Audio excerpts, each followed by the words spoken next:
Rahmatullahi ta'ala barakatuh. Alaja wala tanwa. Suro.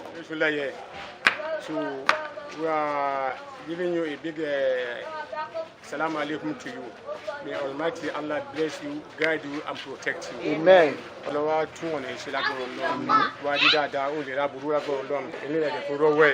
Lórí nǹkan tó ṣe ní fáwa tó inú adé dùn fún ìtẹ́ ṣe ní last year tí ọlá túnbọ̀ bọ̀ ẹ́ láṣìírí Ọlọ́run àgbàdúrà yín àti ọmọ lágbára Ọlọ́run ẹ̀rí ṣe lágbára Ọlọ́run Ọlọ́run àbọ̀ ẹ́ láṣìírí Ọlọ́run tún gbogbo ọlá yín ṣe lágbára Ọlọ́run ẹ̀ nira burú lágbára Ọlọ́run tó ẹ̀ tó ń wálé nìyẹn tó inú wa dùn fún nǹkan tẹ́ ṣe ti Islam tó ọ̀rọ̀ sọ ní lágbára Ọlọ́run ẹ̀ ṣe so ẹlẹ́ẹ̀kejì ni tọ́lọ́n fún ìṣẹ́ tẹ́kí wá rí wa tẹ́ẹ̀dẹ̀ ṣe dáadáa sí wa tó ẹ̀dẹ̀ ṣe gan ọlọ́wà fún túmọ̀ rẹ̀ láṣìírí lágbọ́rọ̀ lọ tó gbogbo tí dáadáa tẹ́ bá ti pàtí Islam. gbogbo alẹ́ tán dúpẹ́ fún Sùúrùrà Adéwùmí sọpọ́ lọ́hùn ní òun kọ́ àṣẹ ní Ọlọ́run gbàgbéga kò lè wó Ọlọ́run ló gbé Sùúrùrà ga èèyàn kọ́ kò lè di iṣẹ́ Ọlọ́run mi lọ́wọ́.